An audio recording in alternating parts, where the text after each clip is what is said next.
Audi Field and ahead of the 2025 Continental, All-State Continental Classico, and it's going to be a hot one tomorrow. We have Emma here to answer your questions, both in person and online. If you're in person, please wait for the mic. Anything in the room? Go ahead, Jonathan, up front here. No, wait for the mic. It's coming.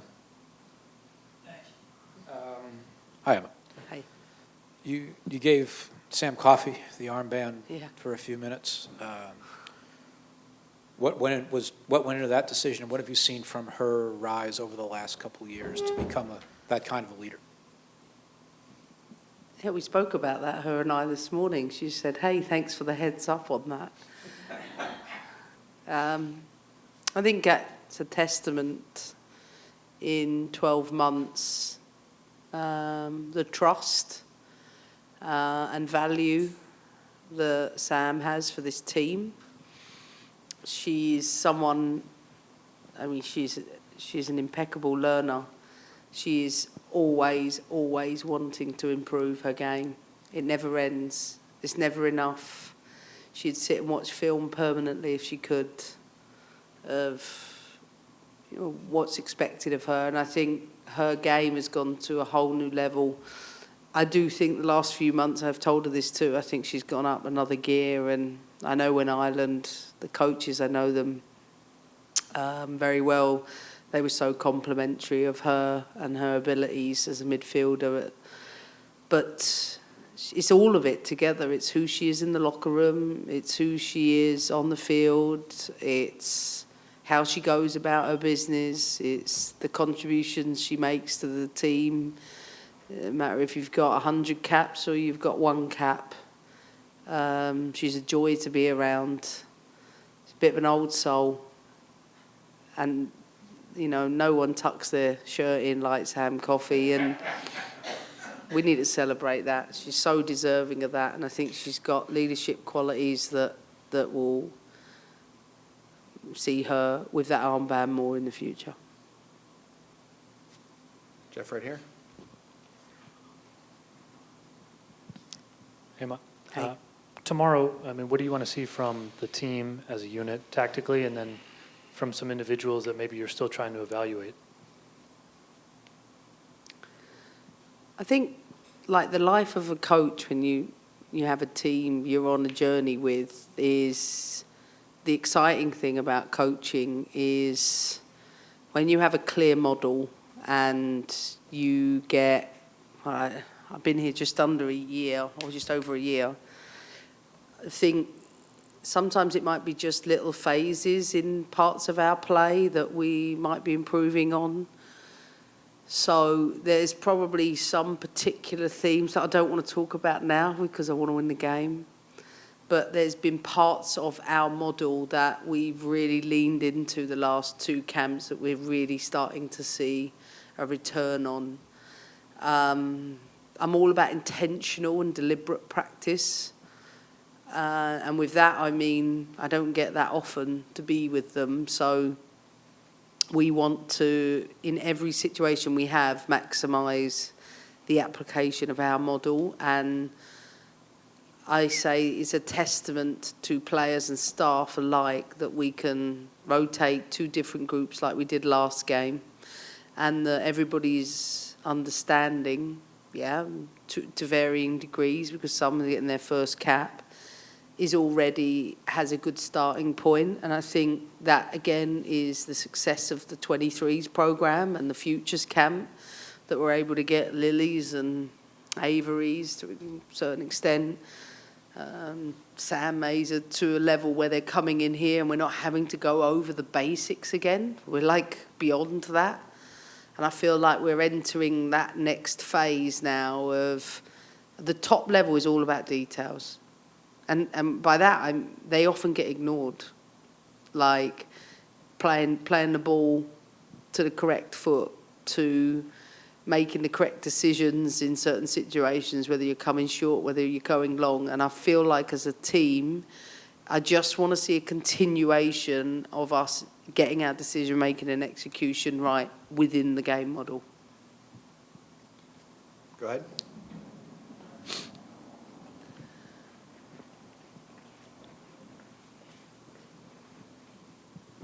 Hi, Emma. Hey. We saw amazing football on the pitch, but was there anything that didn't work with what you wanted to do? Is there anything that will have to change because your next rival is pretty much stronger than Ireland and everything? And Casey knows you very well, so is there anything going to have to change from what you've been doing so far?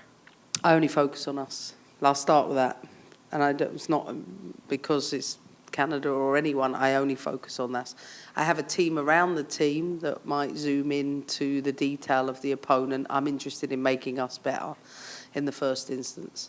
Of course, there are things to improve. So 17 gold zone entries is exceptional, but still only 4 goals.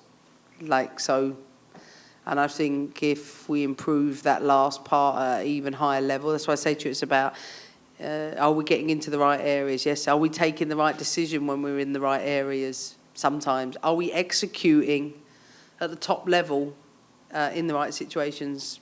Still indifferent for me. I still feel there is another level to close the gap for the volume of opportunities we get and converting them. That's probably one of them. The second is probably movement's important in the game to disrupt an opponent, but you will have to maintain structures to minimise the impact the opponent can have in the opposite direction.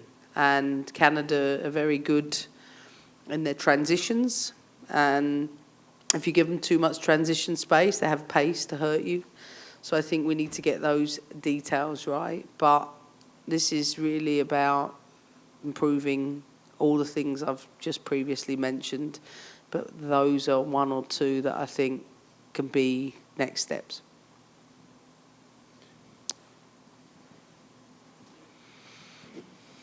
Jenna, Equalizer. Welcome back to DC. Emma. Thank you. We know that experimentation has been a key theme of these recent camps. In fact, we saw 100% rotation in Sunday's squad. Without giving away any key details, can you provide any insights into the roster construction for tomorrow's match? No. But what I will say is that I look at the Brazil games, I look at the Japan games, for example, tier 1 opponents, tier A opponents. I think Canada are in that category.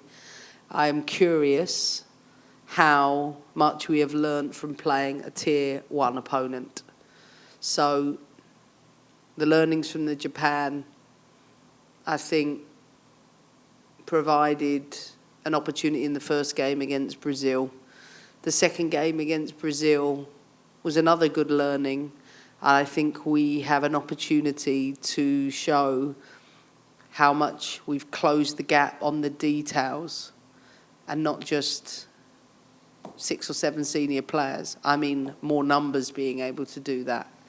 So that's what I expect from the team. I don't make any excuses for us. But I always like to come here and explain the journey of a player coming into this environment. It's not as simple as just you're with a group of players, good group of players, you put on the crest, you go out and perform. You have to deliver a tactical performance where the details within that are clear but take time to develop in its entirety. So I just want to see our gap getting shorter in our playing style. Jeff again. Emma, if I could not look past tomorrow, but look ahead just a little bit with a 4-month gap to that next window. How do you go about sort of communicating from here to players where they might fit and you know, what you need from them in the coming months where you won't assemble together? Well, the first is I have clear meetings with them when they're in camp, each and every one of them. We do analysis between camps, so that will maintain. Players that are either not in because they're pregnant or injured or just haven't maybe been selected, we always have meetings that are just sharing the developments of the team, so we have another opportunity there. Of course, watching games. to see how they're progressed with like a settled league schedule without the interruption of international breaks.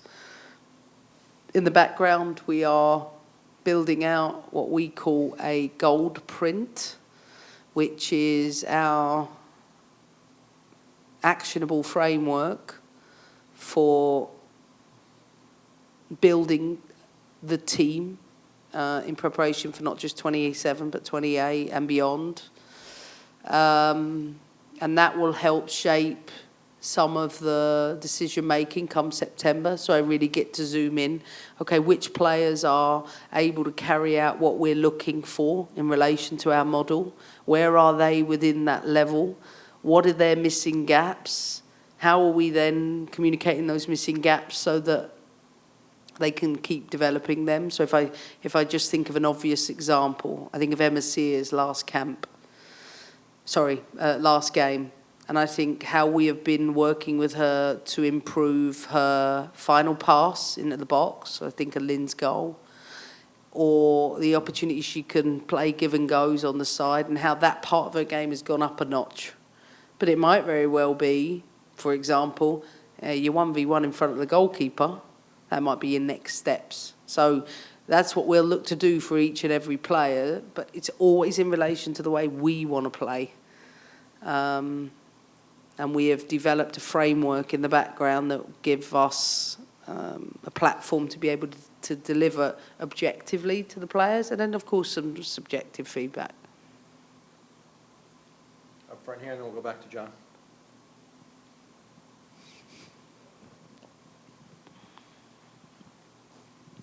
Hey, Coach. Giovanni Delfa with NBC and Telemundo. Almost a year ago, you were here for the Olympic send-off. Mad. A year later, I mean, how are you adapting to the team? How's the team adapting to you? And how does it feel that a year has passed and that you're back in the nation's capital?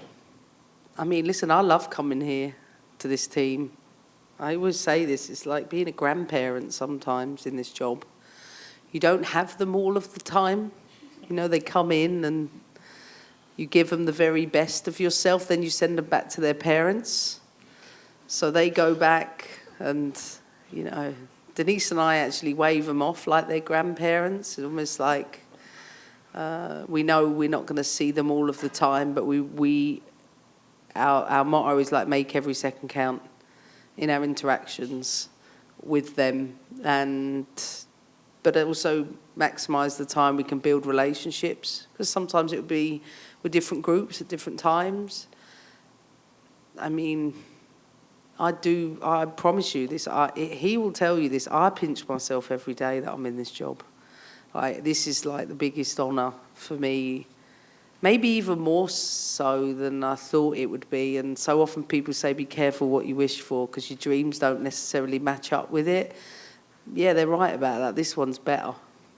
So I feel very present in what I'm doing. I feel very grateful because there are unbelievable people around the team, the departments around the team, and there's an unbelievable culture around the team. Some of that is passed on, some of it's developed, and we're learning.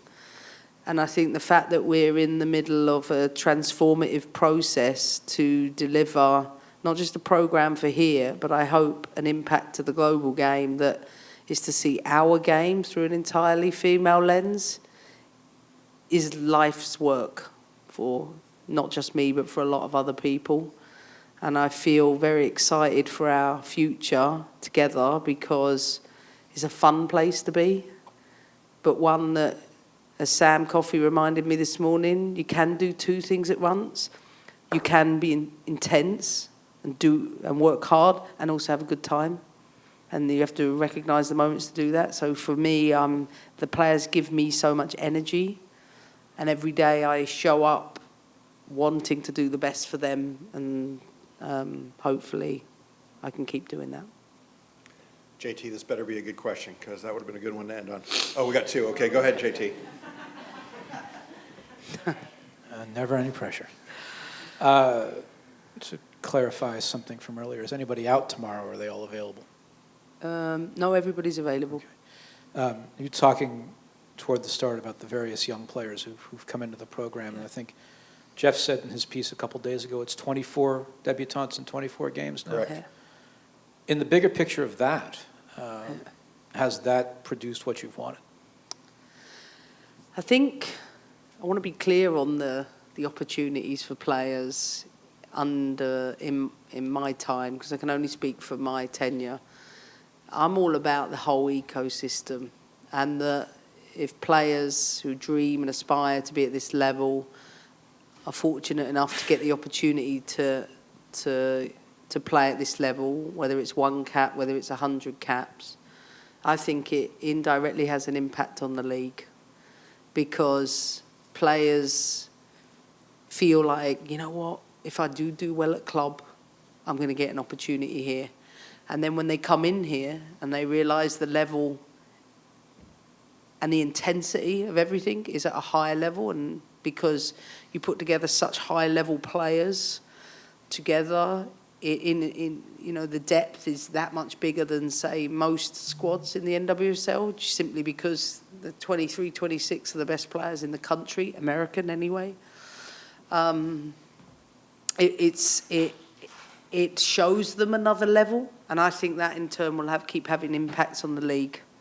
And that's what we want too. We want to keep improving the NWSL and the USL, you know, side by side. So is that one of the intentions? Yeah, absolutely, because we can only ever take 23 or 26 players to a World Cup, and there's going to be a lot that miss out. But some are ready for tomorrow, some are ready for today, some are ready for a long time. Some might not quite make that cut. But creating these experiences, I think, are giving us rich learnings that when people say to me, I don't know, are you afraid people are going to Europe? No, listen, our league is strong in this country, and I've always supported a player's journey, whether it's in the country or out of the country. But I believe by giving the broader base more experiences at the international level is going to improve the domestic level in many ways. So, yes, it's going in a good direction. Sorry to those online with their hand raised. This is our last one in the room because we've got to get people into the mix zone. Go ahead. Emma, Hey. Jose Manya for WTOP. Thanks for joining us. 2 of those players you have in camp play club locally here with Tara McHune and Corey Bethune.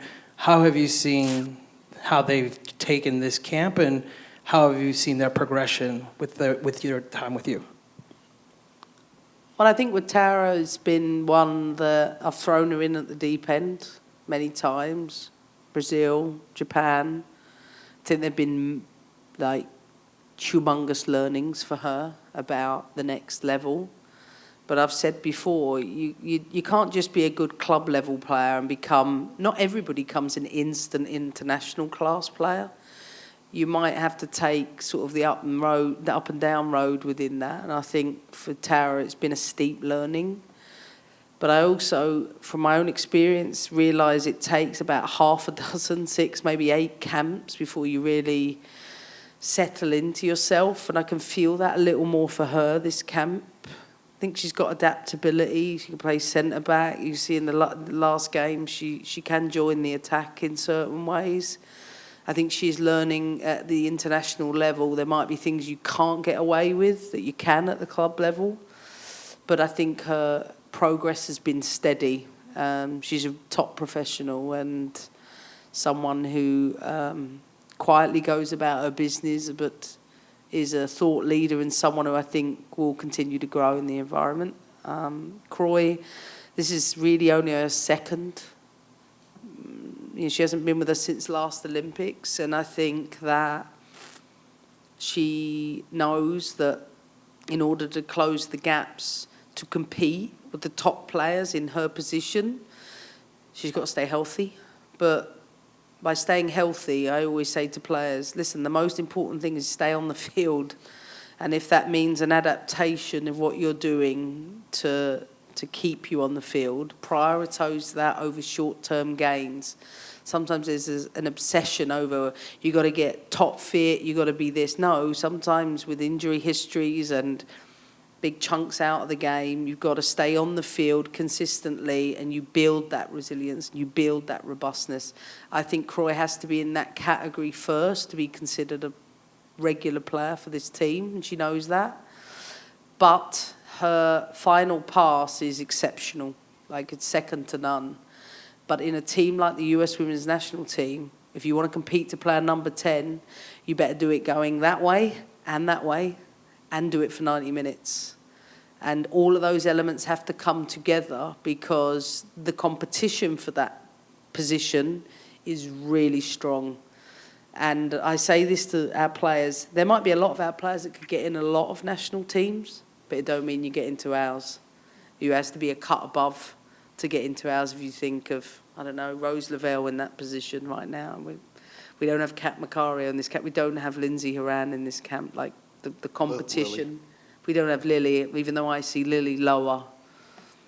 You know, the competition is steep, but even if players don't compete for 27, my job is to make sure that they compete for when they're actually ready. And maybe it won't be all at the same time for all of them.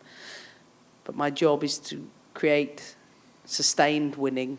It's not my job, it's what I live for. 27, 28, Gold Cup 29, 31. Regardless of how long I'm here, that's what my job is to put in place a model that's built to last. And that's a good way to end it. Thanks, Emma. Thanks, guys. You can pop out that door. Let's